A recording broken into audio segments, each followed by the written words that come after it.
दुर्दैव आहे आणि मला वाईट वाटतंय ते सांगताना की आमच्या निर्मात्यांनी आमचे पैसे दिले नव्हते काही प्रयोगांचे. आणि उत्तम चाललेलं नाटक आम्ही 70 दिवसांमध्ये 37 प्रयोग केले.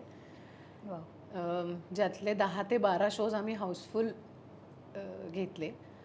आणि आणि लोक जे बोलत होते तर सखाराम बाइंडरचं जे पूर्वसंचित होतं, तेंडुलकरांचं नाव, सयाजी शिंदे, ह्या सगळ्याबरोबरच मी, अनुष्का बोराडे, आमचा अख्खा संच, त्या नाटकाचा प्रयोग, हे सगळं लोकांना आवडत होतं. म्हणजे फक्त नॉस्टेल्जिया म्हणून लोक येत नव्हते.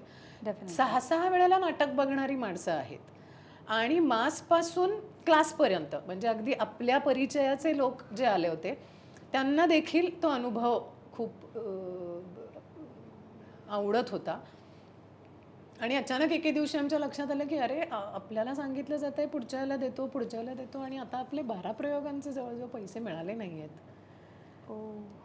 तर मग आम्ही सांगितलं त्यांना की आता पैसे, म्हणजे दुर्दैवी गोष्ट आहे ही भयंकर, आणि नाटकात नाही होत साधारणपणे असं. मी आता 20 वर्ष इथे काम करते मुंबईमध्ये. बेचकी, वाडा चिरेबंदी, आबाला लाडकीते आणि मुमताज महल, अशी बरीच नाटकं मी केलेली आहेत. हिंदीमध्ये जितकी नाटकं केलेली आहेत, म्हणजे प्रायोगिक नाटक जे केलेलं आहे त्यात सुद्धा जेव्हा त्या ग्रुपला पैसे मिळाले तेव्हा त्यांनी इमिजिएटली किती 10 लोक आहेत का 10 लोकांमध्ये ते सारखे वाटून दिले. आणि व्यावसायिक नाटकात सुद्धा कधीच असं झालेलं नाही की 10 वर्ष वाडा चिरेबंदी केलं आम्ही. आणि तुला माहितीये वाडा चिरेबंदीमध्ये कोण कोण होतं? वैभव, निवेदिताताई, प्रसाद दादा, सगळी मोठी होती. त्याच्यानंतर मग्न तळ्याकाठीमध्ये चिन्मय, सिद्धार्थ चांदेकर. 10 वर्ष तुझ्याबरोबर अनुभव नाटकात पहिल्यांदा असं झालंय माझ्याबरोबर. आणि सिनेमात पण झालंय एकदा. आणि फार वाईट वाटतं या गोष्टीचं की बरं, तो सिनेमा चालला का मुळात? खूप सिरियसली? हो, तो सिनेमा अजूनही लोक बघतात. त्या सिनेमाचं भयंकर, मला नाव जाणून घ्यायला आवडेल. मी तुला हे जेव्हा ऑफ होतील तेव्हा सांगेन. बरं, कारण सगळ्याच गोष्टी बोलायच्या नसतात. ज्या माणसाला कळायचं त्या माणसाला कळेल. तो माणूस उत्तम कलाकार आहे आणि माझं त्याला हे सांगणं आहे, मी त्याला हे इथूनही सांगू इच्छिते की तू एक उत्तम कलाकार आहेस, तर तू कलाकार म्हणून काम कर, तू प्रोड्युसर म्हणून काम करायला जाऊ नकोस. ज्याचं काम त्याला करू दे, कारण की मग हे असे सगळे गुंते होतात ना, आणि आपण काहीच करू शकत नाही. त्याच्या नाटकाची अमाऊंट काही मोठीही नसेल, राईट? म्हणजे एवढी मोठी नसते, राईट. आणि त्याहीपेक्षा नाटकाचा हिशोब ज्याच्या त्या दिवशी होतो ग. ऍडव्हान्स बुकिंगचे पैसे ऑलरेडी आलेले असतात, करंट बुकिंगचे पैसे इमिजिएटली मिळतात. बरोबर. म्हणजे प्रयोगाच्या आधी पैसे मिळालेले आहेत आम्हाला अनेक वाडा चिरेबंदीच्या प्रयोगांना आणि बेचकीच्या प्रयोगांना. त्यामुळे दुर्दैवी आहे हे. आणि हे तर पैशांचं झालं. आता आम्हाला नशिबाने पैसे मिळाले काही दिवसांपूर्वीच.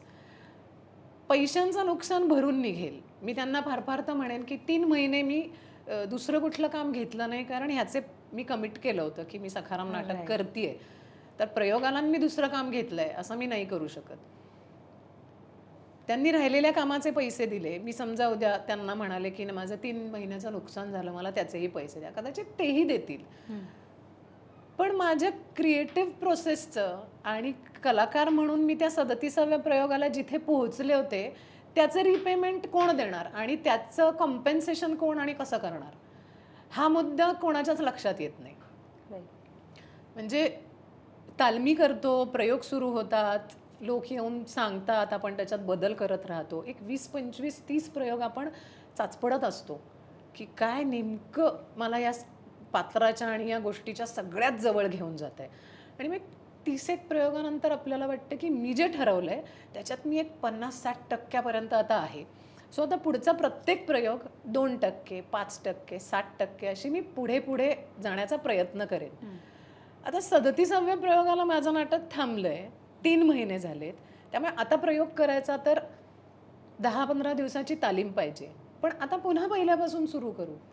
मग कलाकार म्हणून मी 37व्या प्रयोगाला जिथे पोहोचले होते तिथून मी नाही सुरू करणार.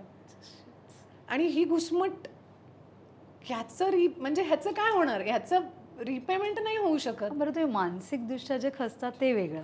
आणि दुर्दैवाने ना माझ्या अनेक नाटकांच्या बाबतीत असं झालंय की उत्तम भूमिका, उत्तम गोष्ट आणि ते नाटक लवकर बंद झालं वेगवेगळ्या कारणांनी. ओके. पण त्यामुळे मला हे बंद झालं तेव्हा पुन्हा ती घंटा वाजली की अरे हे का होतं, असं का होतं.